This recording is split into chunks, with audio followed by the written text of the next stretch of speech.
Okay. There you go.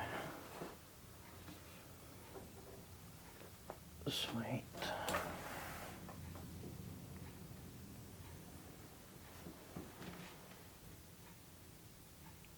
Okay. Just waiting for a couple of people to join. There we go. I still think it's 6 yet, is it? It's working. So, Mr. Turner, welcome to the Rise Above podcast. Thanks for having me. Yeah, that's all right. Hey. It's founder interviewing founder, so not the norm as we normally do on a Friday. Questions are going to be fired at you and you've got to answer them. Normally it's you asking the question. Yeah. So it's going to be a bit difficult for you in stages. But first we want to start, as we always do, as you well know, right at the very beginning. As a child, where was you born, who you grew up with, how was school, etc., etc. So away you go. Yeah, here we go, I suppose. I was born in Hitchin, good old, I think it was Sainsbury's or Safeway at the time, I think it is now or something like that, but it used to be Hitchin Hospital. I was born there in 1976 to a beautiful lady, at the time who was 16, just turned, which was my mum. Young mum. Yeah, and in them days as well, it was very difficult. Our early life was spent on Jackman's Place. Nothing wrong with Jackman's Place, mate. No. I was living with my nan and granddad, and my mum obviously was the youngest of 5 girls, so she was very much looked after by my Auntie Christine, Auntie Joan. I can name drop everyone, but they all played a part in our early years because it was very tough. Because obviously, my dad was my biological dad, shall we say, was a lot older and was married, and he had basically abandoned us. So it was even more difficult at that time. Obviously, I don't know this when I'm that age, young, but as I've got older, I've learned more things about this. But yeah, effectively, it was just me and my mum for the first few years as growing up. Yeah. Was it financially difficult for your mum at that time as well? Very much so. I mean, I don't know massive amounts when we was early, but obviously we had to live with my nan, and in them days it was tough anyway, and her being 16, she probably had to put up with a lot of finger pointing, a lot of people talking trash probably, but she had good sisters around her that helped her. So what about nan and granddad? Were they a big help? Granddad was, yeah. I was very close with my granddad. He was in the Merchant Navy and he lost his leg. So he had one of them little bubbly kind of cars. Okay. And he made a seat for us to go in, and we used to go to the Jackman's Community Centre with him. And I think that was my first time and feeling of loss when he passed away. I was still quite young, and I think it might have been 81. I might be corrected on that, but I think it was 1981 he passed away. I still remember to this day because we was living on Icknield Way opposite the dump. I don't think it's the dump anymore. It used to be like the dump on Icknield Way at the bottom. The dump's more Works Roadway now. Yeah, no, but it was at the end where the mother and baby care place is now. It was around there. And I still remember the scream from my mum. There was a party we were having, and I think she found out that night at the party that he'd passed away. And that's a vivid memory for me. And bearing in mind I was probably only 4 or 5 at the time. Some might say a traumatic memory. Oh, 100%. It was my first childhood trauma. It was my first introduction to loss, can we say. Yeah. And because I was living with them for my early years, we were all very close. So it was a tough time, that was, especially for my mum. Because like I say, she was young as well and lost her dad, and it was just me and her effectively at first. So, yeah. So school life, how was that? Obviously, I remember early years. I used to go to St Nicholas because obviously that was the one round the corner from us off Icknield Way at the bottom end. So I remember that being pretty happy, pretty cool. Obviously, I've got a dad who came along when I was 4-ish, give or take, I'd say. And he's been my dad ever since, which I'm sure we'll go into more. But early school years, I think, were pretty fine. There was nothing really... No problems? No, because obviously, I remember many a trip. Dan Croucher, we used to get up to a little bit of mischief when we were young. Dan used to live not too far from us. That's why, obviously, I'm quite tight with Dan, and we go back a long time, pre-Westbury, effectively. So, yeah, I remember it always being pretty okay. Did you have a football team in primary school? I did when I was at Radfern. We played, but in my time, it was Icknield Youth. They were massive around the Jackmans. Had some very, very good players. And I used to play in goal at the time as well, which was quite weird. But I played for the county and that in goal until for some reason I just didn't want to play in goal. I wanted to go out on pitch. Instead of keeping them out, you wanted to score. Yeah. I preferred putting them in the back of the net. So you was quite sporty in primary school. You developed a love for sport there. I was very quick. Yeah. Very quick. Running and stuff. Before I got the middle-aged spread, as they say. I was very quick.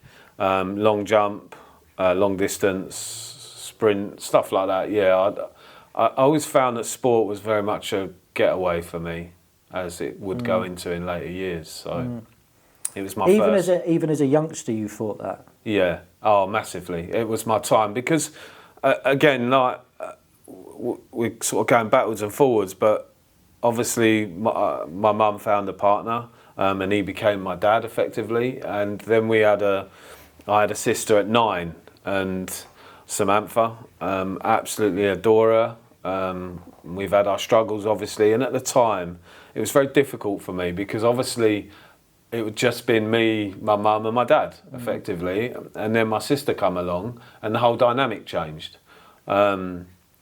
Not for the worst. Did you feel a little bit pushed out, maybe? Yeah, I don't think... Listen, as parents, you don't mean to do that. You don't... But subconsciously, a newborn baby needs more time. Yeah. It takes more of your time.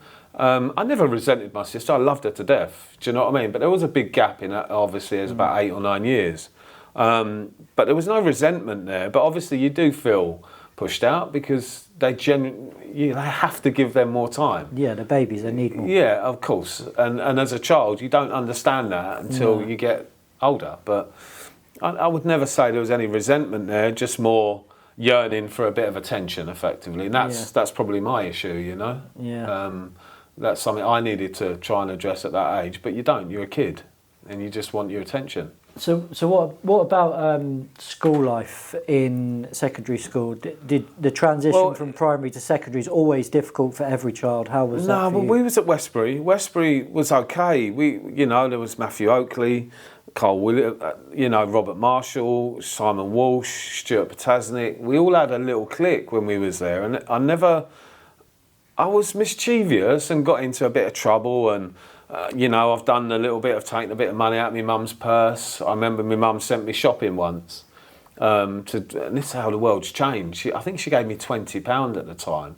And I was probably 7 or 8, and I walked from Westbury to town. Could have got a full trolley worth of shopping back. Well, I did get a few sweets. I basically was supposed to go get, so it was probably about £2, and I think I came back with £2. Jeez. Or did I get a good hiding? But in them days, we didn't have a lot of money, and it showed me to appreciate money that we couldn't have me going spending £18 on sweets. So, yeah. Got a couple of licks, yeah. Oh dear, that was an introduction, yeah. But I don't remember it being like a really bad childhood. I think a lot of my issues started probably when we moved to the Jackmans. Why do you think that was? Age of yourself or location of where you are? I think it was age because it was just at that time. I think it was my mum. We must have been.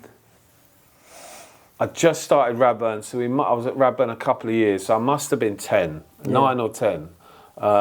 And obviously I'd left all my mates on the Westbury, I had family on the Westbury, and it was very much a community there. And I moved over here, and I don't think I first fitted in, really. And that's where I probably started this facade of that aura of and trying to get this reputation to try and hide that I wasn't happy, effectively. So back then, as a early teenager, if you like, to try and mask what you're feeling, how did you mask it back then? What was you doing? Started misbehaving, staying out a bit later, probably playing about a bit more at school, and just generally causing a bit more havoc and being a bit more troublesome. But I did that to try and get attention, believe it or not. I was actually, even when I was being told off, to me that was a form of attention, really. Do you know, you take the words right out of my mouth. I've said that myself about me.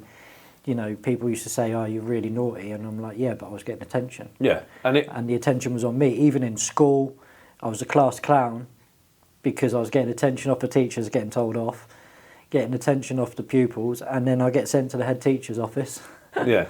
Get attention off him as well. Exactly, and then my parents would have to be called and stuff like that. And I wasn't very great academically. I'm still not great at trying to get myself across. I think that's why, when we probably go into later about the management, I think that's why I struggle sometimes.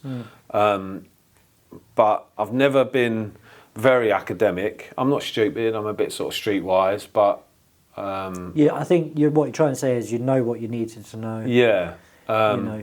And I just got enough to get through, if you see what I mean. And then obviously going into that a little bit later, I was at William for a couple of years, but then that closed and I had to go to Fernhill, which means I had to literally start again. I was a Jackman's boy, going to Fernhill where Stopfold people were coming in and all of that, and that was really tough. I got expelled from there. How old was you when you got expelled? When I got asked to leave, that's how they worded it. I got asked to leave when I was probably about 14 and a half. And luckily, I used to work at Carrera Karting with Kevin Gray, again, Dan Croucher, and people like that. And Lawrence Bridger from Bridger Packaging used to own it. And he gave me an apprenticeship. He said, look, I'll take him and we'll work for me, and then you'll just go back for your exams, which I did. I just about got a few exams here and there. But if it weren't for Lawrence Bridger, I don't know where I'd have been at 14 and a half from an academic point of view.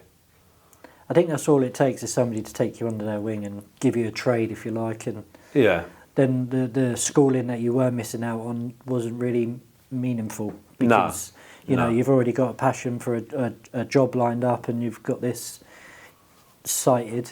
Yeah. You know, but school's difficult for lots of children.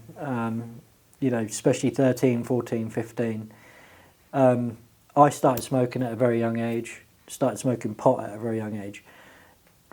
I understand from, you know, because I obviously know who you are, you started smoking cannabis, didn't you? You started smoking pot. Yeah, I liked a bit of the tweed. How old was you then? Probably not far off what we're talking about. The thing is, I didn't actually smoke cigarettes that often. Until probably about 19, I really started smoking, maybe a bit younger. But I didn't, it was the weed at first, really. I started smoking weed, getting on the bongs, all that sort of stuff. And then we had the bass came in. And then when we sort of got to 15, 16, that's when we moved back to Westbury. And yeah, it really started sort of going off the rails then, to be fair. So when you say going off the rails, obviously I know bits and pieces because I know you and because we've done a little bit of research before this. Not that I can read your writing, but there's bits and pieces I can pick up. One of the things that you did miss out on school is English and literacy and stuff like that, but it's clear to see. But what did you get up to back then? Was it just the recreational drugs, or was you up to no good outside of it? I was on the rob. You know, I'd go out. There was a few of us who'd go out with Nick Costerios, with Nick. I don't want to drop a company in it, but basically we used to go out and nick wheels for a garage, effectively. To order? Yeah, and it weren't alloys. It'd literally be just, we need some 185, 25, 16s, go and get us 2 or 3 pairs or sets. And there was a place down Black Horse Road. It used to be like a holding bay. I don't know if it was for Renault or for someone like that. And they used to put all the cars in there.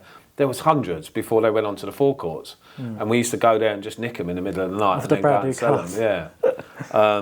So I was doing stuff like that, and that was just to pay for... I'd work as well, don't get me wrong. I was still at Bridger and stuff like that, but it was literally work to drink, to smoke, to go out clubbing and stuff like that. You know, and there was no other path, if you see what I mean. That's all it was about, was just getting money to go out for the weekend, which obviously, can you imagine, put a massive strain on mine and my parents' relationship, especially my dad's. You know, he really struggled with it. I suppose as a dad, he wanted better for you. He didn't want you to go down that path. Well, to be fair, he wasn't that old when he came along for us as well, and for him to take us on, effectively, he loved my mum, but he still had to take me with it. The relationship, he put a lot of love into that. And for him to have to... He never come and visited me once in jail because he said he couldn't see me. You ended up in jail? Oh, yeah. Oh, bloody hell. Sorry, we skipped... Give the plot away, Adrian. I thought you knew how this worked, mate. Yeah, sorry, bruv. But, yeah, so he had... I mean, I was a decent footballer at the time, and he probably saw that there was talent there, and I was throwing that away, especially at a young age from... sort of 10 to 14, I could have really maybe done something, but unfortunately we went down a different path. Yeah, but how old, one of the things that we have skipped through is that how old was you when you got... Because obviously your dad come into your life when you was 3-4 years old, which is still really little, and most people can't remember when they're 3 or 4. How old was you when your mum sat you down, or whoever sat you down? Didn't have that conversation. I do not. If we had that conversation, I've blocked it out of my memory because maybe it's traumatic. I don't know, but I can generally sit here, even down to this day, and I've got plenty of memories from when I'm 3, 4, 5, 6, all the way through. But I cannot remember ever being sat down and having that discussion. And I think it was just known, if you see what I mean, and that was half the problem. I never actually spoke about it, and it got worse and worse and worse. And don't get me wrong, that's nothing to... I take responsibility for my actions. I'd never blame my parents. You're not pushing the blame? No, 100%, because they loved me more than, you know, especially my mum. They loved me more than I needed to have to be able to... You absolutely devoted to your mum, wasn't you? You was besotted by her. You know, she was your rock. Even though I let her down a lot, and but definitely there was a massive bond there, yeah. So, did you ever think about your mum when you was going down that wrong path? Because no, and I think people need to... that for you either. Nah, oh mate, the first time, we'll get to that, but I think people need to understand, who haven't been in addiction or haven't been in that sort of circle, is when you make these choices and these decisions, not once did I think, I'm doing this because I want to piss my dad off. I'm doing this because I want to piss my mum off. So you didn't think about that at all? It's just pure tunnel vision of, I'm doing this for me. You're just selfish. You don't think about them. You don't think, oh, I'm doing this because I don't love them or anything like that. And I think that's the hardest thing for parents, loved ones, siblings to understand, is they think, well, he doesn't give a shit about me. Sorry, or he doesn't care about me, or he doesn't love me. It's not like that. You don't have that thought. No. You are literally tunnel vision of what you want to achieve. And at that point in time, it's either I want to be on the rob, I want to be high, I want to be drunk. Do you know what I mean? I don't want to be in that life, you know? So, obviously, you let the cat out of the bag just a second ago, and you've been to prison a few times, but the first time you went to Young Offenders Institute, how old was you then, and what did you go for? It was for violent disorder and ABH. And how old was you back then? I was 16. 16? Yeah, and that was tough. That was really tough. And how long did you do? I think I'd done 9 months for the first time, yeah. Got a big stretch. Not a big stretch, you know, a big stretch is a big stretch, but to a 16-year-old...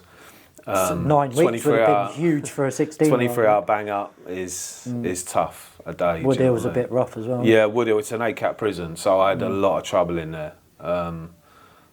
Yeah, it was tough. And especially from my point of view is, there's always a reputation, a bravado you have to put around yourself when you're growing up. And I had that very much around me. But when you're then in jail, effectively on your own, that don't mean shit. You're in there with people that are proper people, you know, and you're just a little minion, you know, and that was really tough.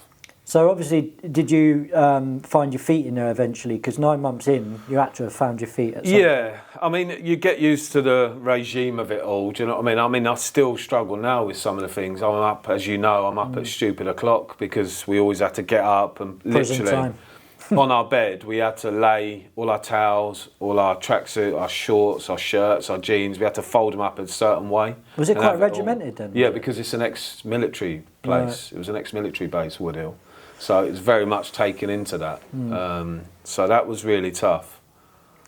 How did you just touched on your dad didn't come in and visit you? Did your mum? Yeah, and bearing in mind she didn't drive. So when I was in Woodhill, she had to sort of rely on friends that drove, that would bring her up, because obviously they had to wait outside, they weren't allowed in. And my partner at the time, that was horrific, seeing the disappointing, you know, I've obviously had letters and stuff like that. But again, it goes back to my mum, do you know what I mean, and what she sort of meant to me, so. So after your 9 month stint in young offenders, did you learn your lesson? No, the thing about that is it was a year period where the 3 things I got put in jail for, I did in a year period. And every time I come out, I then had to go back to court for the last one. So, I mean, I even got banned from my own town. Obviously, I pulled a knife on a policeman, which didn't go down too well. That was a bit silly. Yeah, I got introduced to a different way of policing after that, which you would expect. Did you get a few digs? I did, yeah. And twisted up. You know, and that was a stupid moment again, but it was born out of drink and not having control of yourself and doing something stupid. But I had to go and live with my nan for probably about a year in London, which was so tough, you know. And moved away from everything and everyone. Yeah, I was, and when I was back, I had to drive around Letchworth to meet my mum at the bottom of Hitchin Road for her then to see me for a couple of hours so I could go into, well, we used to go into Hitchin Town Centre to meet and spend some time.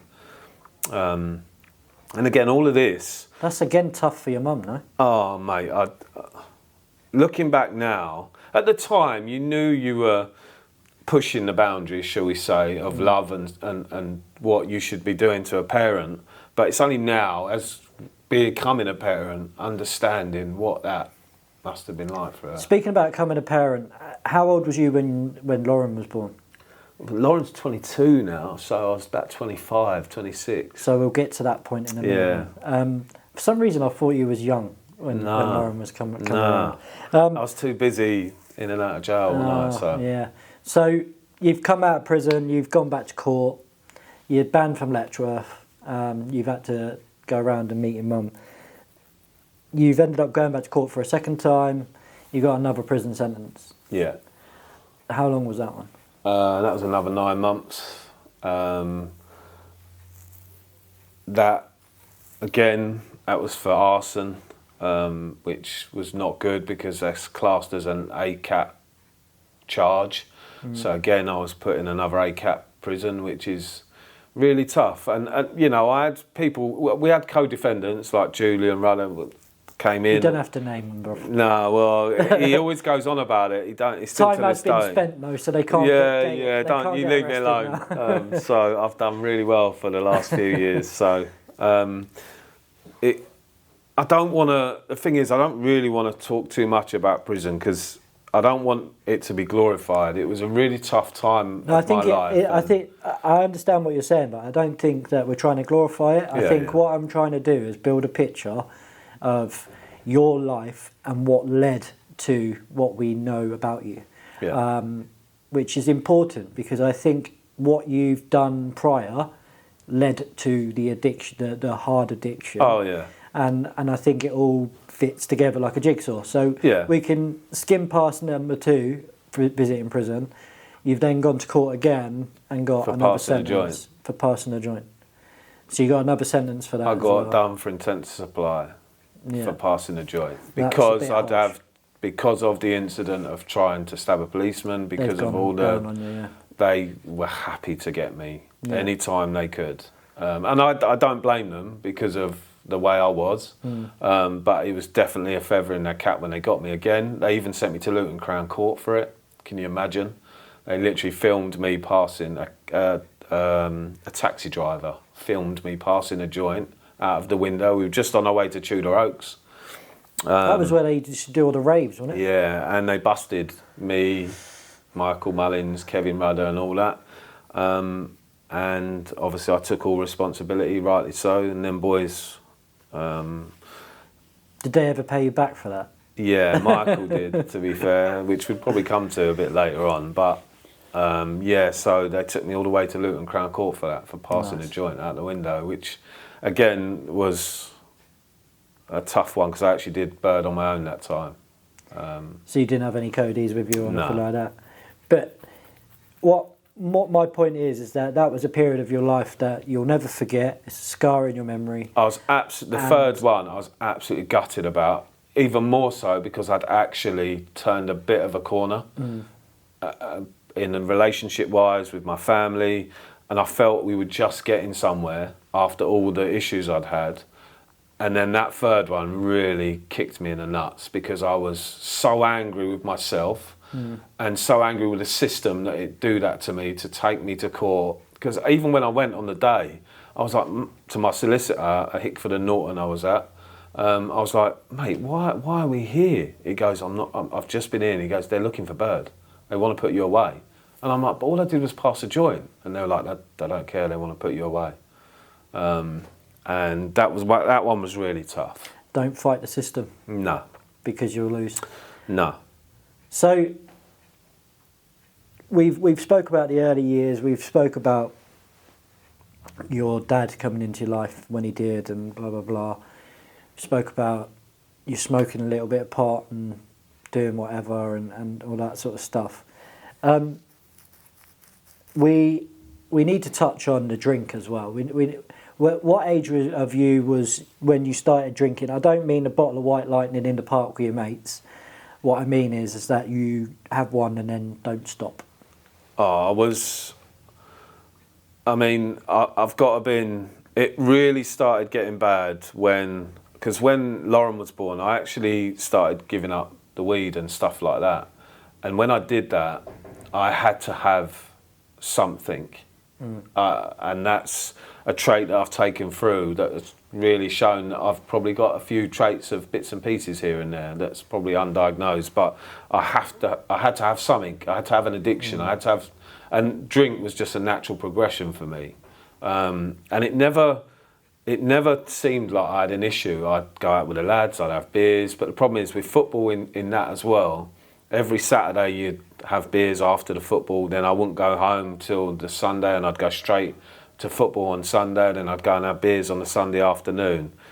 And I just felt like I was going nowhere, and I just couldn't seem to break that. Even though you just had a baby?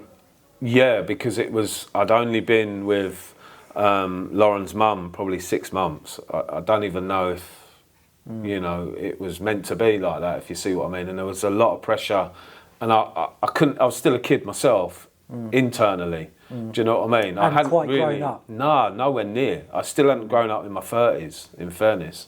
But also I was really struggling with the fact that I'd let so many people down. I didn't know where my life was going.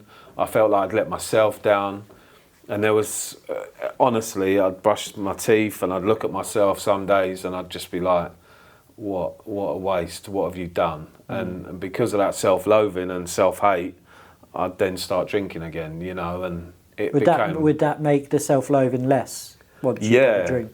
Of course. We know that drink masks, or any addiction masks what really deep down is the problem. There was triggers. The drink was somehow like the getaway of it, same as football was, but they came hand in hand. Football, drink, cocaine. Do you know what I mean?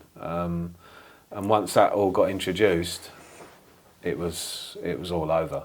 Yeah, just pause there for me, mate.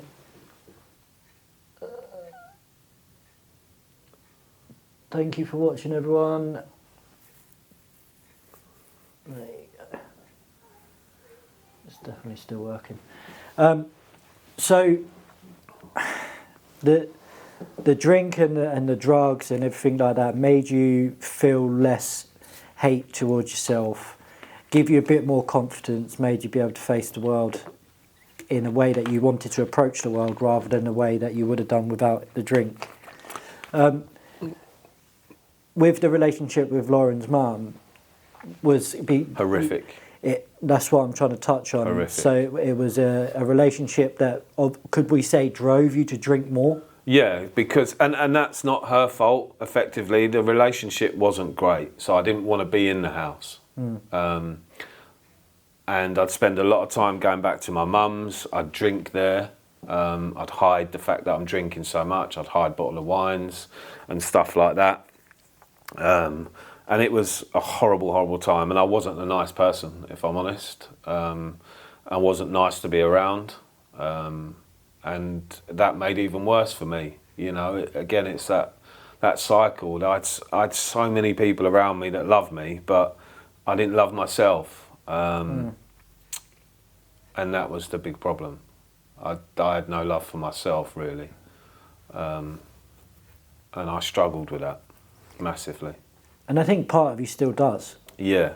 But in a different way, maybe. Yeah, agreed. I definitely, I can sit here now and still look back at that and the disappointment in people's eyes, because they always feel, as parents, they always think that your children are going to be something and amount to something, and I'm not saying I haven't, but at that time I wasn't. Yeah, you know, my was mum going down a slippery path. Yeah, my mum told me many a time, every time the phone rang, she expected it to be police or ambulance. Yeah, basically. Yeah.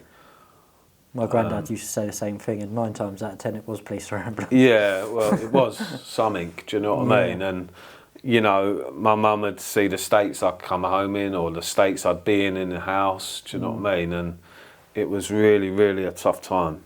And I just couldn't break that cycle.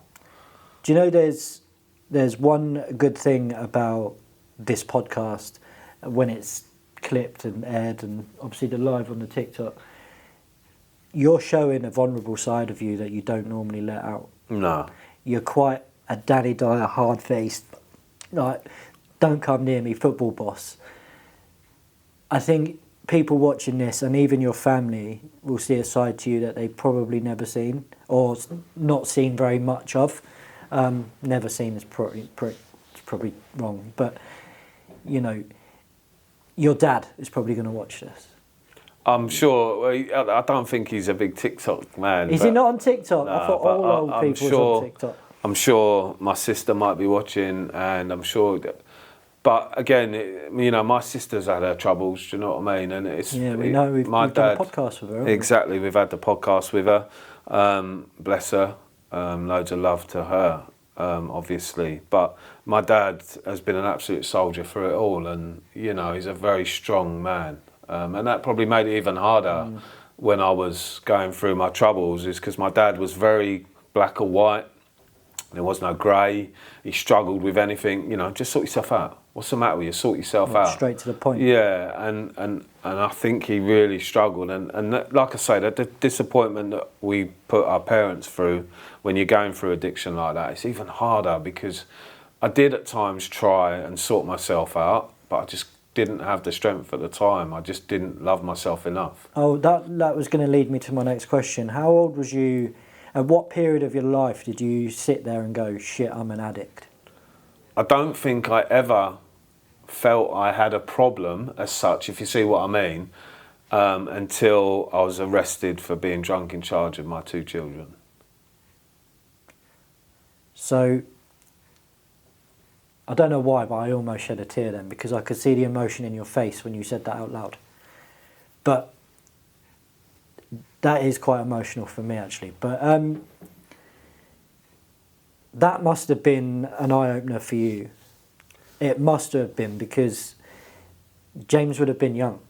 Yeah, right? James... Lauren's a bit older than James. James was only 4, I think, and Lauren was probably about 8 or 9, probably 9 maybe.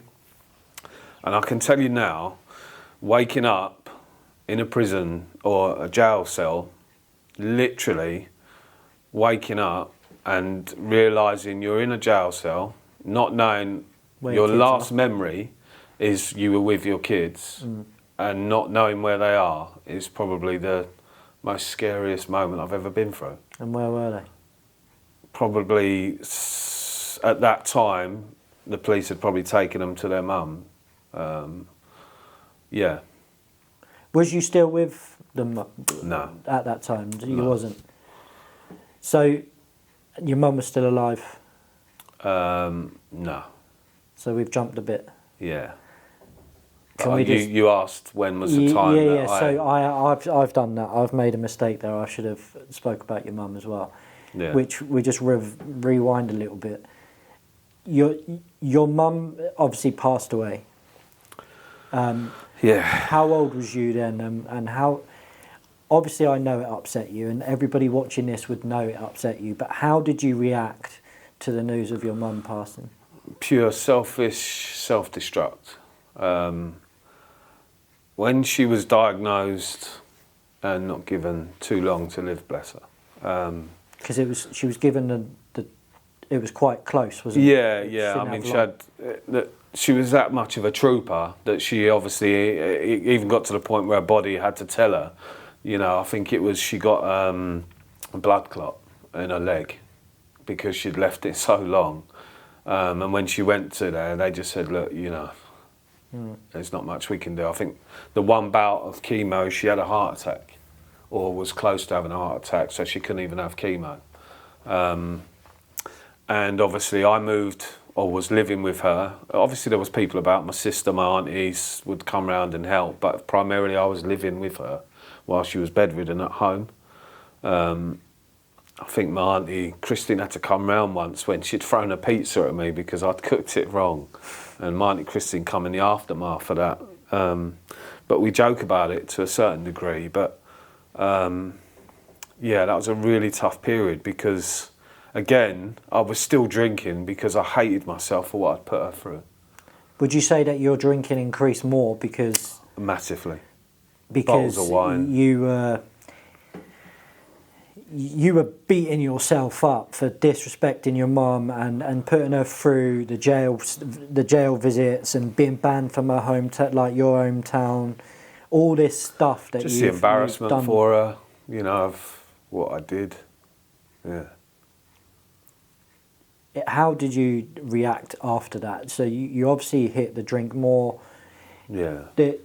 Did you just hit self-destruct? Was Massively. you still going to work in that? Yeah, I was a functioning alcoholic. I still remember the mornings of waking up how I felt, and then I'd have some vodka, because at the time I was doing nights as well, so I'd just be drinking during the day, and trying to process. I still remember that, I got to say goodbye to her. I managed to draw myself out of being drunk and go to the hospital and see her for literally about an hour. I still remember I was so hungover. I was so hungover when I went to see her. And then I got back to Baldock. I remember just being told and collapsing on the step outside Baldock train station. So you'd obviously lost a very important person in your life. Did that obviously affected your dad? It affected your sister.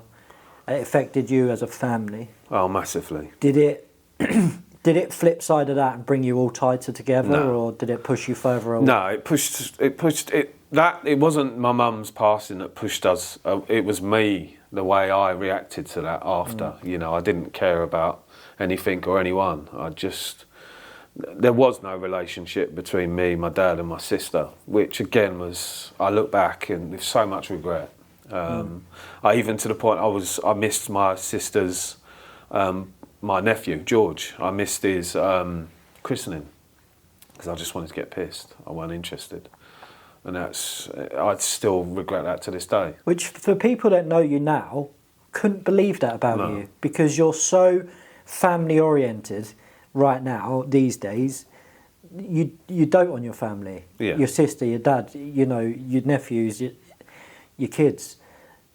So those people that are watching this now, that they wouldn't know that about you. No, and that's probably why I maybe go a little bit over the top sometimes. Do you know what I mean? Because I want my family, all of them, every single one of them, to know how much I feel that I've let them down and how much I want to make up for that. So, obviously, we've just rewound and spoke about your mum. You've been drunk in charge of your children and then been arrested and they've been taken home. Was that the pivotal moment of your life that you've decided that I need to change? Yeah, I mean, if that's not the wake up, like you say, I love my kids. I didn't drink because I didn't love my children. No. I mean, I still struggle with my oldest now. Our relationship, because obviously you're two alike, aren't you? Yeah, and she was older then, so she saw it. Do you know what I mean? And saw me get arrested for being drunk. And do you think? Can I ask you something? Obviously, I know Lauren, but not very well. But do you think that? Obviously, James was a bit younger, probably doesn't remember most of it, but Lauren does. Do you think that she still resents you a little 100%. bit? 100%, and rightly so, because I wasn't a dad to her. Does that eat you up? Yeah, massively, and we still struggle now, because sometimes I try and be too full on when I shouldn't be, because I'm trying to overparent effectively. And do you think she's you're 22. overcompensating for the years that you didn't give 100%? Yeah, and it is difficult at times for me and her. Our relationship is very strained, not because of love, just because of that dynamic of it now. But she knows I'm always there. She dotes on you though. Yeah, well, she loves you to bits. She might disagree, but I don't think she does. It's tough at times. As anyone knows, being a parent is hard enough as it is. Especially to a girl. Being a recovering alcoholic yeah. is even harder when you've made so many errors when they're growing up. And you can't rub them out, can you? No, and I still go to sleep thinking of them, and I don't think, I don't think they realise that, Take a minute. Yeah. Have a drink. Take a minute. That's all my children. Do you know what I mean? This podcast, as well as every other podcast that we've ever filmed, is real, and it's talking about real emotions, and it's not edited, and it's not fucking fancied up. This is raw and real. And I honestly think that once Lauren has watched this podcast, she'll reach out to you. And maybe you sit down and talk. Because I know as I don't sit down and talk with my LROs. You know what I mean? I don't sit there and go, what's bothering you, blah, blah, blah. But I think if she's watching this or when she watches it, she will want to talk to you about this. I'm proud of all my children. So massively, especially Lauren. For her to have to deal with that, and she's overcome things as well, isn't she? Yeah, she's had her own issues as well. Which, I mean, there's so much that we could go through. Lauren's had to live with me at one point. I don't want to talk too much about her personal stuff. We're talking about you, not her. But I'll always be there for her. She still comes, she'll ring me up. It's not like the relationship isn't there, it's just stretched. Do you know what I mean? But that's parenthood, isn't it? Yeah, you're massively. not always close to your kids. No. You want to keep them young all the time, don't you? And just keep them in your nest. But like your two youngest are, whereas Lauren's off, flown the nest, working, driving. It's probably even worse now she's driving. Buying a house. Never around, she's just ringing me at the moment, talking to she's going to move to Cornwall to buy a house, which, as a dad... Why not Devon? Devon's nicer. Yeah, I know, but she's got family down there. Yeah. So, and the thing is, I'm losing her again. But you're not. I see it as... She's better in her life. Yeah, that's it. To make a better version of herself, to give more back to you. I know. And she just wants to... I'm proud of her. This is why there's two sides of a coin. You look at the positives and the negatives. Oh, massive. I'm so proud of her. There's always both, isn't there? So proud of her for doing that. Do you know what I mean? So we'll get there. Yeah. There's love for each other, so we'll get there. So that day back in when you got drunk in charge of the kids, was it that day that you stopped drinking completely, or was there a period of time after? I vowed. So it was that day, that pivotal moment. I vowed. Once they'd interviewed me and reminded me, I blew 160. That's how drunk I was. 5 times over the limit? I blew 160 because they wouldn't let me out until I got down to under 30. Yeah. I was in there for nearly 2 days. Till I sobered up. So that was the pivotal moment where you've gone, I am not touching another drop. Yeah. And you did this without rehab, without medication, without seeking professional help from anyone. You did it on your own. I did that decision and that path on my own, but I wouldn't have done it without Marianne, who came into my life just at the right time. And the thought of not ever seeing my 2 children again, I couldn't have that. I couldn't. That was the trigger for me. I cannot lose my children, because you don't think you're going to lose them. When you're in that drink bubble, they're always there. They're there. I think everything's rosy, isn't it? Or rosé in your case. Yeah, a lot of rosé. You just think you take it for granted. Your same relationship with your parents and stuff like that, and siblings, you just take it for granted. Yeah. And I had, it might have been about a year, I had to have visits that was monitored, supervised with my dad. Yeah, my dad had to supervise the visits. I weren't allowed alone. But that degraded you a lot. It was horrible. Knocked your self-confidence, Imagine as a dad, being especially told not drinking at that time as well. Yeah, you've got to deal with and that. I'm still processing the fact. And imagine when you stop drinking, the reason you drink is because you're ashamed and you don't like yourself, all them things, so you can disappear. Well, suddenly now I have to face them demons, plus face the fact I've got to try and build a relationship with my children, build a relationship back with the mother of my children to earn that trust, and try and keep hold of Marianne because I love the bones off of her. And all of that's going on while I'm trying to give up drinking, and it was such a traumatic time. That's why I can't emphasise how much people like Marianne, my dad could have left me. My sister come back, and Michael, my friends, Michael Mullins was so good for me. He gets a lot of stick sometimes, but from me, there's nothing but pure love for him. You're quite tight with your group of friends, aren't you? I know still these days you go out as a group into London and cause mischief. Old boys, yeah. We go you're the only one that don't drink. I see all the videos and they've all got rum and cokes in their hand and you've got nothing. But so that pivotal moment has changed your life for the better. How then have you then started to face your demons and start... Because you're still playing football at this point. You're still going to the pub, if you like, after football. You're still meeting up with your mates because you're quite a sociable guy. You're still doing all that. How was that, buying a non-alcoholic beer or not drinking? I felt like a prick. Did you? Yeah. Because you were the only one? Yeah, but every single time, even to this moment now, I could quite easily go and have a beer. It's no problem. I've got bottles of rum at my house, in the garage, as you know. I've got champagne. I've got all... Don't tell everyone. Your garage get broken into. Yeah. That's right. Probably I don't know where it is, though, probably Julian. Yeah, that's rum it. In there. Yeah. So I've actually got that there as my strength. I look at that. When I go in the garage, when I go into the pantry, I look at that drink and I'm like, what you got? What you got? Almost motivation, isn't it? Yeah, it's almost motivation. I look at it and I'm like, I've done you. You're not going to take my family away. I think alcohol is one of the worst. I mean, obviously I've worked in addictions. I've had an addiction. I'm an addictive person, as you are. Alcohol is probably the worst addiction I've ever had to deal with. I've never been an alcoholic, but I've worked with alcoholics. and it was one of the worst addictions, if you ask me. It's on every advert. It's across shirts of football. It's on banners at football. It's in the supermarkets. As soon as you walk in the door, 3 crates for 50 quid or whatever. Yeah. It's in your face. Whereas in supermarkets, you don't go heroin, buy one, get one free, crack, buy one, get one free. It's the worst legal drug. I mean, what?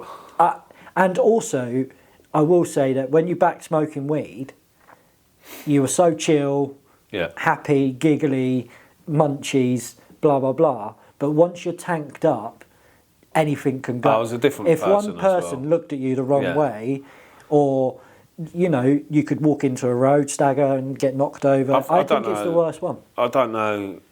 I've gone home. I can't even count on an abacus the amount of times I've been home and not remembered anything. My poor children, like I say, the older two, when they came on visits, we'd just go to the pub.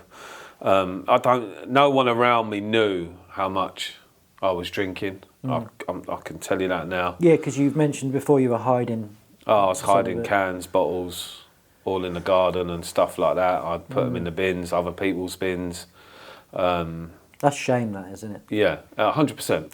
And that was towards the end. I knew that was when it was starting to realise. Before I had that moment, it was a gradual process. I was starting to realise something's not right here, but I couldn't break it. You needed that pivotal moment in your life. Yeah, and the problem was it's probably 11 o'clock in the morning. I was drinking bottles of vodka. Yeah.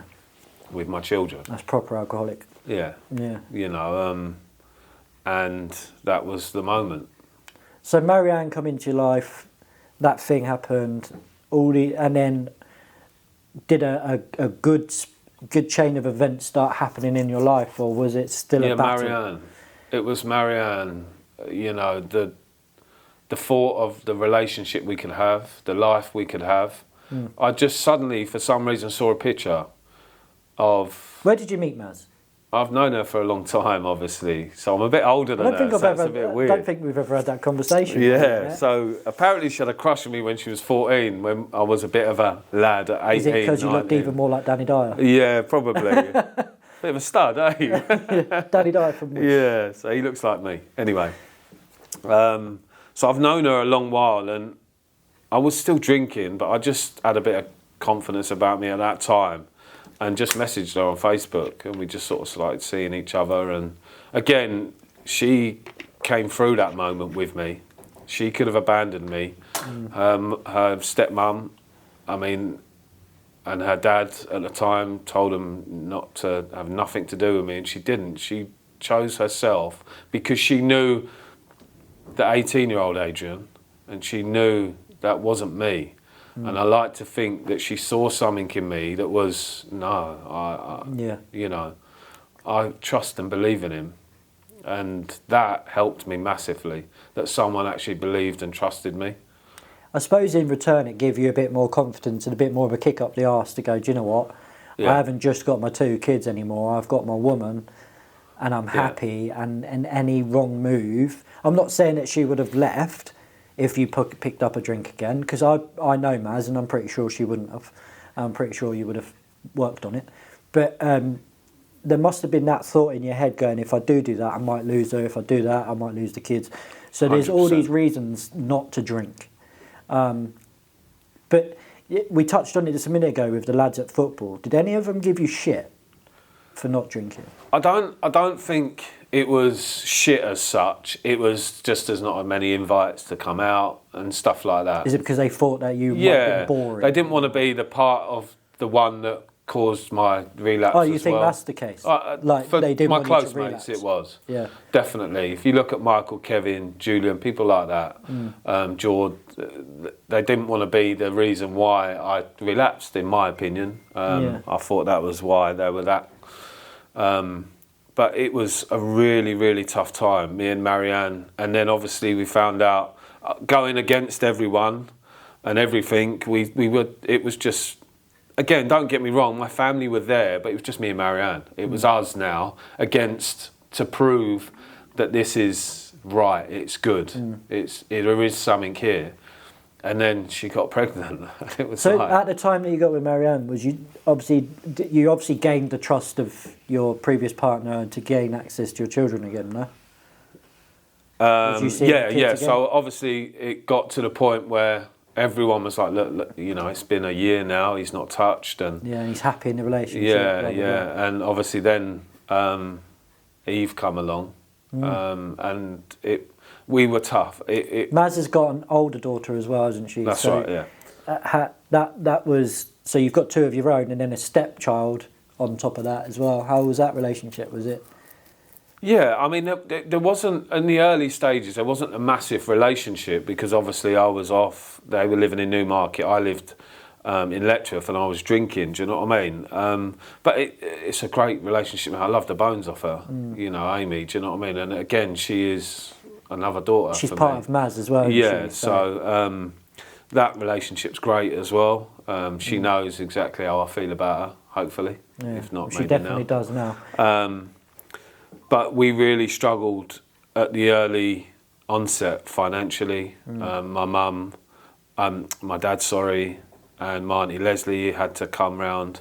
Brenda would drop us off food, baby milk. I mean, I think I asked my dad for Christmas one year if he'd buy some baby milk for Eve. So you know about poverty then? You know about real out and out poverty where you can't really afford to eat and we things really like struggled early doors. I was working, don't get me wrong, but we were living in Olsey. It was an overpriced rented, not council, private rented place. Yeah.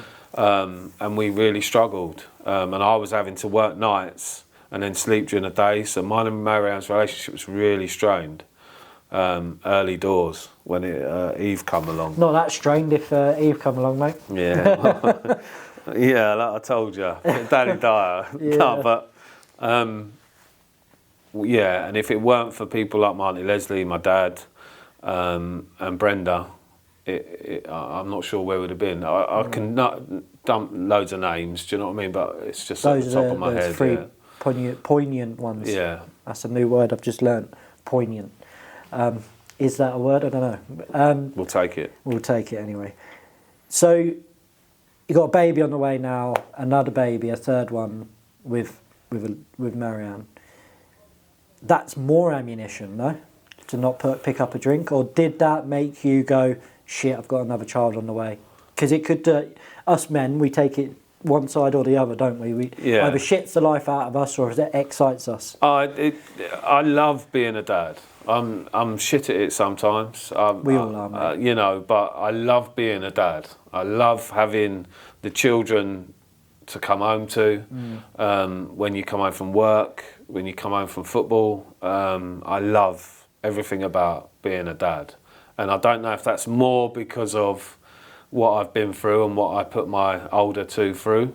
And it's made me really determined to be there, maybe to the detriment of the point I'm there too much, if you see what I mean, if that can ever be the case. But I'm always being told by Marianne just to back off a little bit, but I can't change that now. It's just what I am. Leopards don't change their spots, unfortunately. You're set in your ways. If you want to be a protective dad, then I'm you be very a much a caveman. I'm massively a caveman, and just believe in certain ways and certain traditions and stuff, and Marianne, bless her, manages to just about put up with me. So yeah. I think it's probably a relationship that just works. Yeah, I like to think that. Because you're not that much alike, are you? There is quite big differences between the both of you. No. And just like me and my wife. But I wouldn't swap her for the world, do you know what I mean? I literally love the bones off of her, and sometimes I don't express that enough. But yeah, I can't see my life or future without her and the girls in it. Obviously my older two, but this moment in that bubble, I can't see any other life. So 6 years later, you have another one. Yeah. But again, I don't want to skip too much of what Brenda did for us in that early time, because obviously we moved. This is your podcast. We obviously had to. It got to the point where we had to give up the private rented place because we just couldn't afford it. I was working nights. This is when you still just got Eve. You haven't got custody. Yeah, no, this is about 11 years ago now. So Brenda, through all of this, was an absolute godsend for me. And to allow me, Marianne, bearing in mind she already had Brad and Alfie there, and Aidan, to allow me, Marianne and Eve to move in was just phenomenal for us. And it allowed us to have the life we've got now. That woman would have took your older 2 kids in as well on top. Yeah. And probably 3 or 4 others. And bearing in mind, the sort of person the morning that I did get let out of that, she took me in. So when I left that jail cell, after what I'd done, she was the first one to say, come here. Come here and we'll sort it out. She was a wonderful lady with wonderful, her nature was just a caring nature, wasn't it? And she was very much like Marianne. Yeah. They're both, or Marianne's very much like her, shall I say. They both got that loving, but they've also got the sharp tongue. Oh, because Brenda also had a sharp tongue. Yeah, Marianne's not scared to tell me what I need to hear at times. Sometimes I take a while to listen, but I do in the end. Yeah. But Brenda was so special for us, and managed, because of Brenda, we moved back in for about 3 years, got on the council list, got our first council property, and we haven't looked back since. And we really have built a nice life for ourselves. Not perfect, but it's partly responsible from Brenda. Yeah, 100%. Brenda, my legacy. dad, my auntie Leslie, my sister.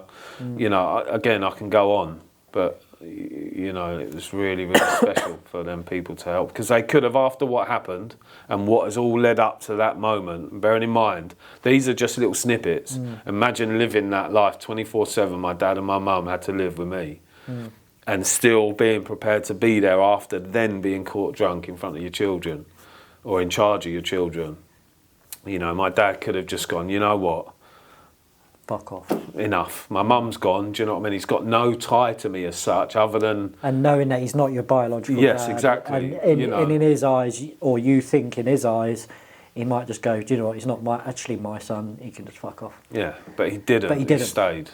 Which tells me, I've actually never met your dad, but it tells me, the only thing I don't like about him is that he supports Liverpool, but that's another situation. But what it tells me, I'm a stepdad, and they're not stepchildren. No. Do you know what I mean? Yeah. They're mine. You know, I'm their dad. I brought them up. Blood don't mean shit. No, of course not. What means shit, or what I would all say is there's a saying, anyone can be a dad. Takes a special kind of man to be a father. Yeah. And nurture them children into the best possible way.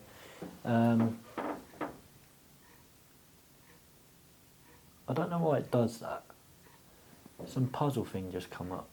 That gives us a little time to go through this. Bradley Godfrey says, we will always love you, Adrian. Respect my bro, but from Super. That's Michael.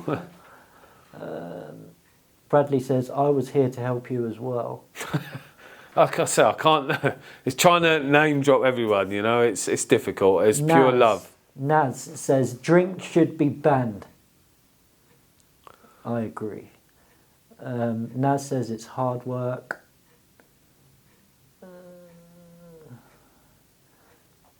So many people have joined us live. Lots and lots and lots of people. Div81 says, keep your head up, mate. You're doing good. Cheers, bruv. Blimey. There's a few comments. Lots of people watching. I think Adrian's coming across very, very well. And for those of you that know Adrian, it's really difficult to talk about these sorts of things, especially regarding his mum and especially regarding his drinking habits. We haven't even got to the football yet, so keep tuned. So yeah, where was we? We was talking about Brenda and about how much she helped you. We'll carry on with the rest of your life, but Brenda sadly passed away. Yeah. How did you take that? Really tough, because obviously all the feelings of my mum come back.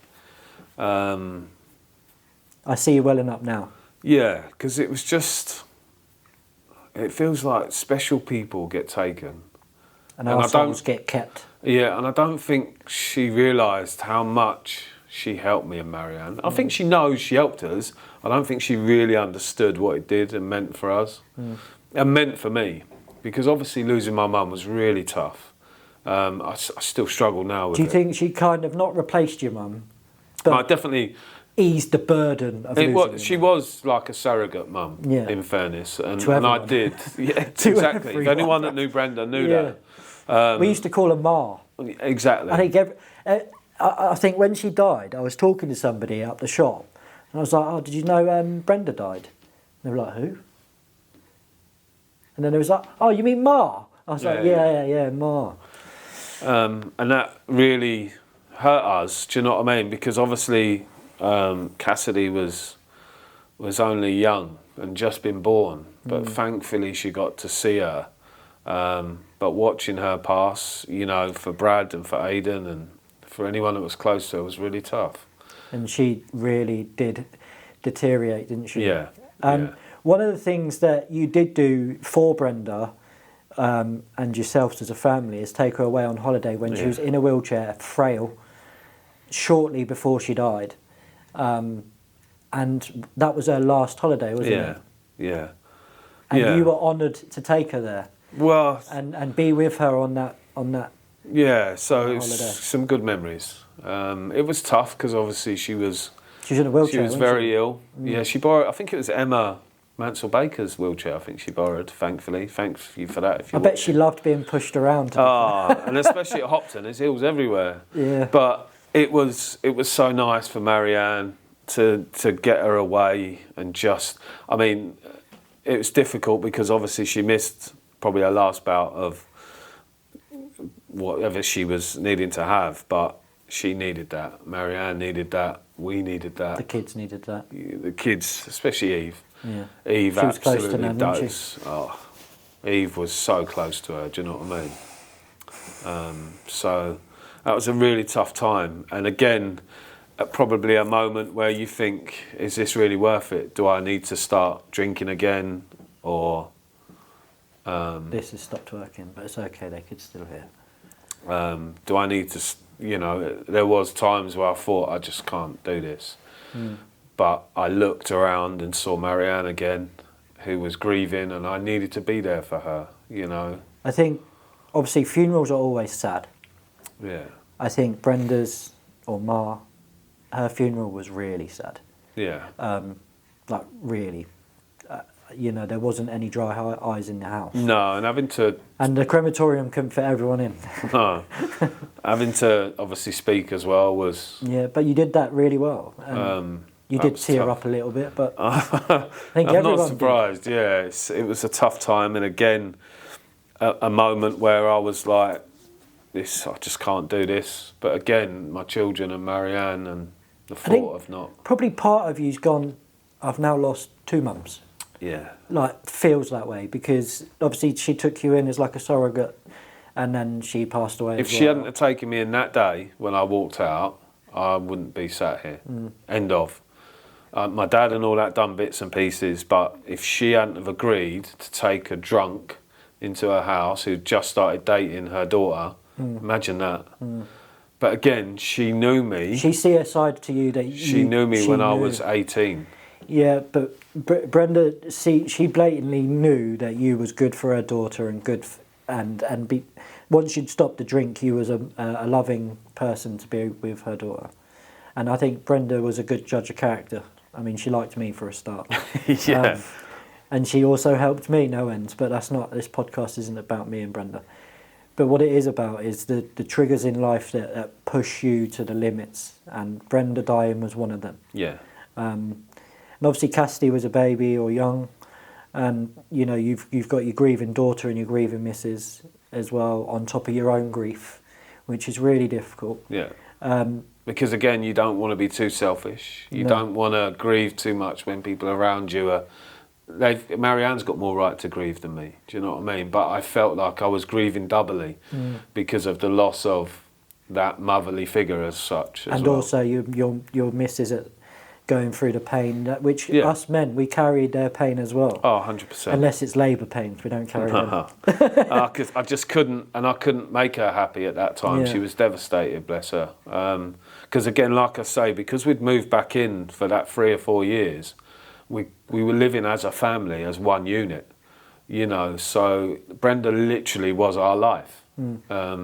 And to lose her was so tough. And even when you got your council house, it was one stone throw away from her house. Exactly. And we didn't move. Talking about moving, Brenda must have moved 3 or 4 times in time. Especially when I was there, yeah. Bloody hell.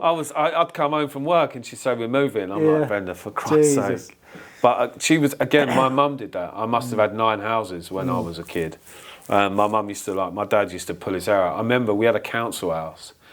And we weren't rich at the time, no, far from it. My dad worked hard, and she begged and pleaded for a year to get a fitted kitchen in a council property. And my dad, bless him, saved up, gave in, got it done. 6 months later, he come home and said, we're moving. He went mental. Don't you have to replace the kitchen again? No. So he was. I'm taking the kitchen with me. Yeah. I'm taking that kitchen with me. Leave the house empty without a kitchen. So yeah. So their memories. Do you know what I mean? Bless him. My dad was forever decorating, but it was tough. And again, I've got addictive traits in me, and that side always comes to the fore. But I've got so many tools now that it just won't get the better of me. Which is good, and I think people watching this would want to know that, because, you know, it can only mean one thing if you start drinking again. You know, it's just a downward spiral from there, isn't it? Yeah. But listen, you're doing really well at the moment, and things are on the up. You know, let's talk about football, because it's got to be. Obviously, your drinking times was when you was playing football. You was in and around football lads and blah blah blah, and you know, you're a manager now. You're not playing, so you've got to show. I'm attempting to be a manager. You've got to show a side of you that you didn't show when you was a player. You're not one of the lads. No. You're the boss of the lads, and you've got to. If you win, they start trying to give me grief, I'm going to drop them all. I know. If you win, you're on a high. If you lose, you're on a low. If you draw, you're frustrated, because I know you. You've seen me at football for a few years. Last season we lost the title because we drew too many games, but we won't talk about that. What my point is that now, if you have a shit game of football and we lose, you can't go and bury your head in a bottle. Yeah? Or if we win 20-0, which we never do, but if we did, you can't go and celebrate with a bottle. No. So what is... I want to know 2 things. If you've won on a high, what do you do afterwards? And I think we've already discussed what happens when you lose. You don't take it home. You don't get angry with a wife, or you don't take it out on anyone. You grab the dog, take the dog for a walk, and let your frustration out on that dog walk. That's when we win, we celebrate, as you know, as a group. When we lose, I'm very much on my own, so that's difficult. Putting all that aside, is when we win, we share. It's all of us together. It's me, you, it's Marianne, it's the girls, it's the team, it's Kevin, it's Lou. Everyone's happy. Everyone's together. Yeah. When we lose, it's me. You know, it's very much me on my own solace. And that's quite deep for me. And part of you probably blames yourself for losing. Yeah, I take it all on me, because it is my responsibility. Yeah, even though you're not the one kicking the ball. No, and bearing in mind, we only lost 3 times last year. So when it does happen, I have to take that. And Kev's great, don't get me wrong, that's why we work so well together. But that moment, that Sunday morning, when I take the dog for a walk at 5 a.m, is very much me, my dog, and my thoughts, and my strength of getting through that, you know, because it does affect me. I know some people will find that really hard to believe, but the person I am, and not being able to take that home, not being able to share that, I'm very lonely on that walk. Yeah, because of course it's not Marianne or the kids' fault. No, and I would never do that to them. and you're doing the right thing by taking the dog out and getting your anger out that way. But show the camera exactly what you do. To show what you really, what really gets you through the tough moments. Bit of CBD oil. CBD oil. Supreme CBD. So that's what gets this it is through. my world now. You've been dying to get that in, haven't you? Last time it was on here. Yeah. Like an advert. But all jokes aside, obviously with all of the things that have... Because I do suffer with some forms of anxiety. And, Yep. Sometimes things get to me and get the better of me, and I struggle at times. Again, I don't know where that stems from. I haven't worked that out yet. I don't know if it's the drink, it's the drugs, it's some sort of trauma that I've blacked out. Yeah. I don't know if it's the jail. I really don't know where it's stemming from, but at times I do get, and I have to go off and just take myself off, and the gummies and stuff like that, and it's become a bit of a joke and a party This isn't piece. an advert for CBD. It's not. It really does. For me, it's my solace. But it's that addiction side of it now. I get the gummies, and I'm always on it. You know, I've got the bottle everywhere. It's always in your pocket. Exactly. It literally is. Mate, you lost it at football the other day. I thought you was going to have a full-blown meltdown. I know. It's expensive as well, though. Well, I don't think it was about the money. I think No, you it's needed not. it. We lost 4-2. Yeah, don't remind me. I know. So, The highs and lows of football, playing and managing, is always difficult to manage at the best of times. When you've had a traumatic childhood, traumatic few years or whatever, it's more so difficult, because sometimes when something happens in the moment, something that's previously happened before comes back up to the surface, and it keeps doing this, comes back up.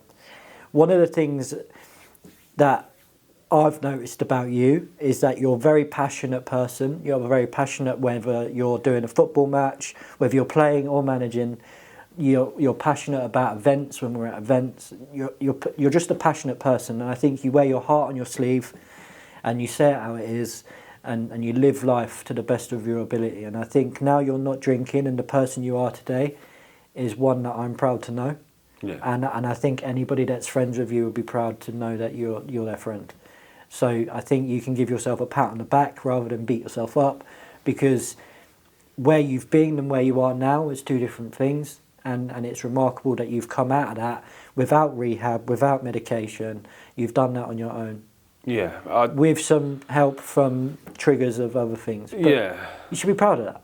I am, but I'm always wanting more and better for myself and for people around me. We all do, mate. That's life. That's us as men, isn't it? Yeah. We always want better. I just want people around me to see what my mum didn't see or get to see. But do you know what? She's looking at you now. I know. Even, I don't know whether you can watch podcasts from heaven, but I can tell you now that she's guiding you through the rest of your life. Yeah. And if she could see you now, she'd be remotely proud of you, and she'd be, you know, I think your mum's always loved you regardless of your situation you've been in, but, you know, now you're making your mum proud, and you're doing that now. Let's hope so. I think you are. You've got 4 wonderful kids, a wonderful partner, you've got a great job, you provide, you know, you are a provider. And I want a league title. That'll finish it off. A league title? What, Liverpool or No, Kempston? us. You heard that, boys. He wants a league title. No more flipping losses. But football doesn't define you either. No. Yeah. Marianne and the kids do. Yep. That's what defines me. And I know that that's never going to be a loss, because you're tighter than tight. Yeah. And I think as relationships go, I think you've got goals there. Everybody looking out and go, I want to be like them, because you're always happy. Yeah, you might have a little bicker, but you never full blown row, do you? It's very rare. She just tells me to do one. Again, like you say, Marianne's a strong lady, and she lets me know when I need to fix or change something, when it just hasn't quite worked, or my persona or the bits that I'm struggling with tend to come into our relationship sometimes. Do you ever talk to her? Do you ever like meaningfully talk how you're feeling? And No. I mean, it's always. Do you think she knows you should do, right? Yeah, massively. But it's difficult, again, that's me. I'm just not that. I mean, them watching now and seeing me, you know, I don't think my children have ever seen me cry. Do you know what I mean? They have 4 times during this podcast. Yeah. That's a record on podcasts as well. I'm just. It shows you're human, though, bro. Yeah, and I still. Although we're part of the reason we do this podcast is because of these issues. You know, people think we started it just for this. We started it for healing for us and for the fact that we could help each other. I think this has not healed you, but I think you'll get home tonight and you'll be like, do you know what? I feel good because I've spoken openly and honestly, out loud, on camera. There's 2 cameras facing you. I know we're friends, so it's easy for me and you to have a chat because we often do. But when you've got cameras and people watching online, flip me, 30 messages, I can't even read them all. But when there's other people that you may or may not know watching this, that have may or may not seen you cry, may or not know that you've been an alcoholic. I mean, our football boys at Kempston, how many of them know that you're an alcoholic in recovery? No, they just think I'm a grumpy fucker that likes to spray CBD oil under his tongue. Yeah, who wants them to do well. Who's always going on at them. But now, hopefully, if they do watch this live or watch it when it's uploaded to YouTube, these boys will play. They know now a side of you that they didn't before. Yeah. And if you're having a bad day for whatever reason, they know that it's potentially not them. 9 times out of 10 it is, but potentially there's something else in your life that's propped up. One of the things I did want to jump on, I'm just looking at the time, but one of the things that I did want to jump on is another loss, unfortunately. And a lot of people watching this and a lot of people that knew him would feel the same way.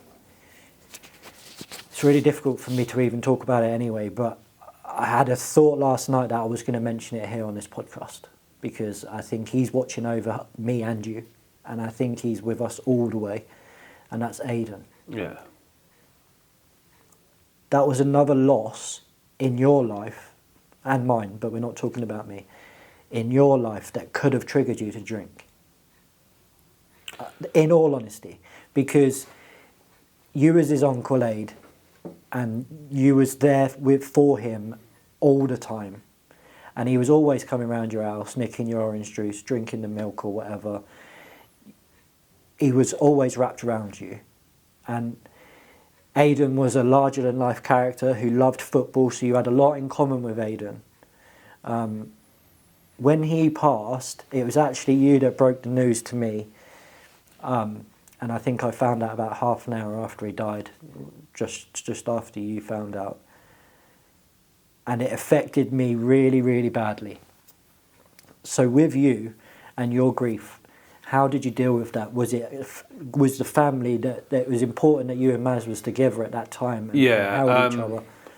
I'd be really honest and say it didn't. Brenda was a massive loss. Yeah. Again, like my mum. And Aidan was a massive loss, but it was felt in a different way.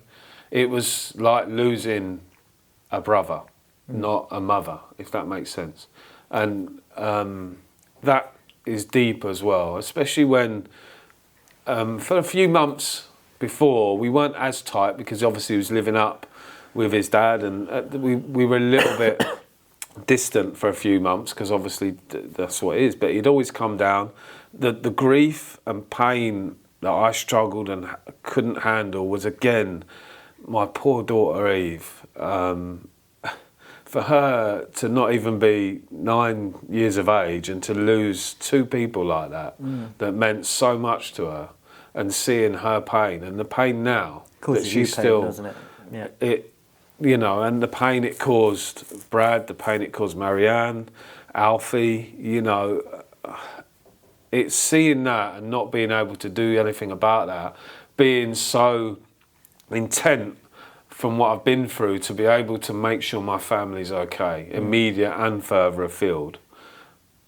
and sometimes not having that control, but that power to be able to do that is so frustrating. And again, there were times where I sat and I thought, fuck, I could do with a beer, or I could do with going out and having a rum. But you know what? I actually at one point went out to the garage, looked at it, wasn't going to drink. It was just to look at it and say, no. Sometimes you've got to do that, haven't you? Just to know yourself that you don't want it. No. And that's why I keep it all around me, to remind me that it isn't me anymore, you know? What I do want to say is that Aidan's last game of football was with you as gaffer. Yeah. And the legend that is David James in goal. Yeah. Which was, I know, a highlight of Aidan's life. And he was wrapped around David almost the entire day. Like a Siamese twin. Yes. Asking me every 20 minutes for a can of Diet Coke.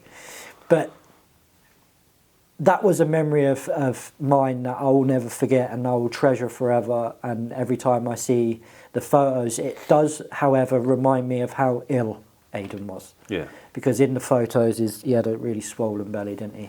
Yeah, and he looked very pregnant. Pale. And but he still played football. You don't realise, you know, there's that. You know they look poorly, but that you never believe that what's going to happen is happening. Especially at 21 years old. Exactly. You know, again, the same with Brenda, same with my mum.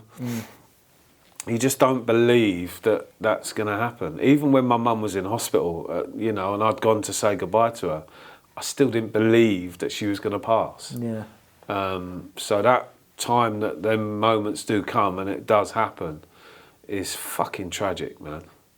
And I think it can always trigger you to go back to however, wherever.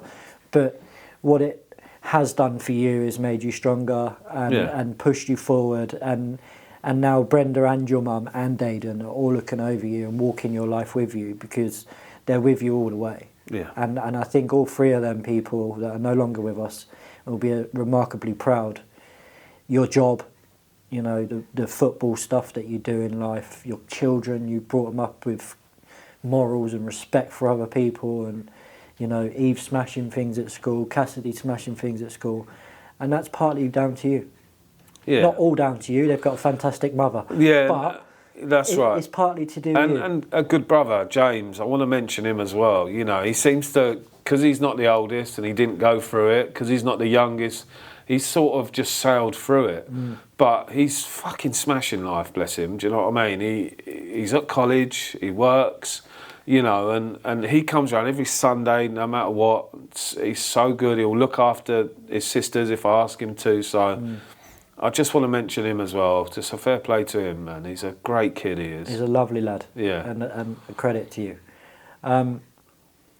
I think we've probably touched on everything. I do want to just quickly go through these messages because there are a few more. Somebody out there noisy, man.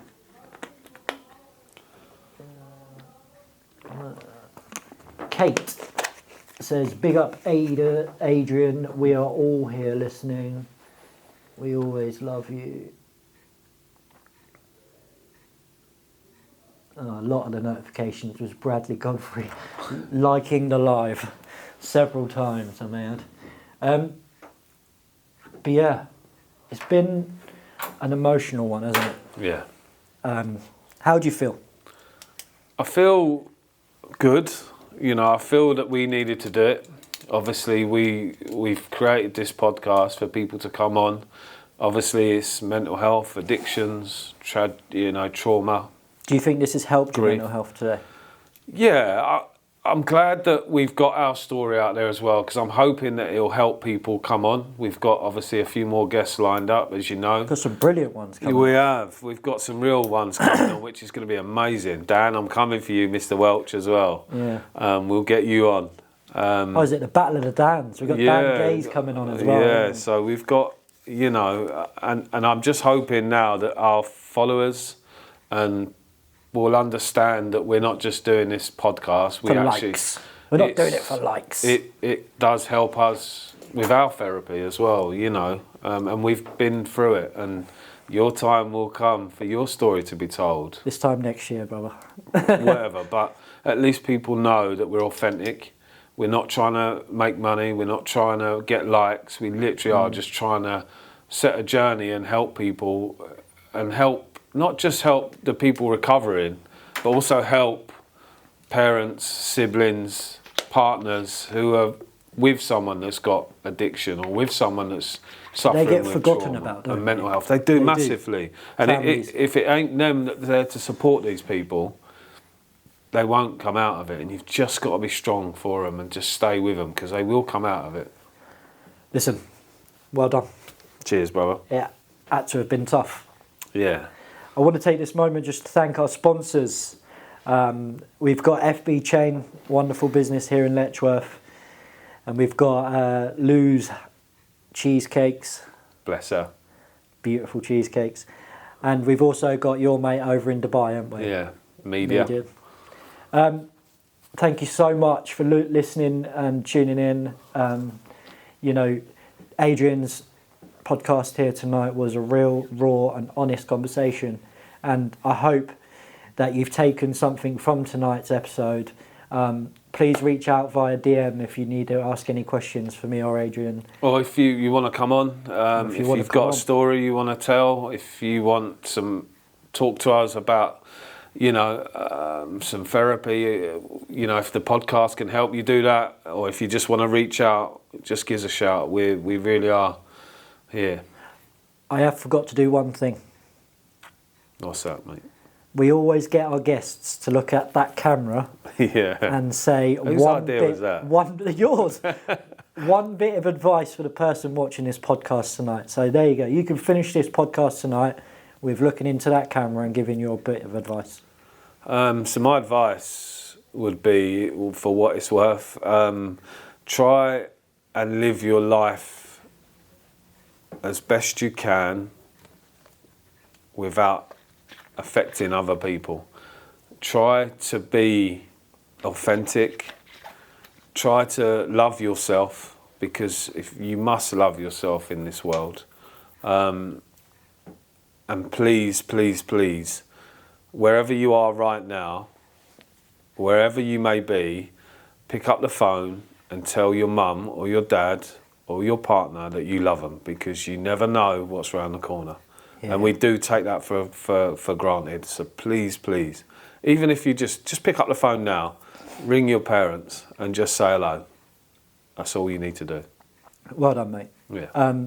Again, well done. Must Cheers, have been bro. really tough. Thanks for watching. Tune in next time. Cheers. Oh. Tough one.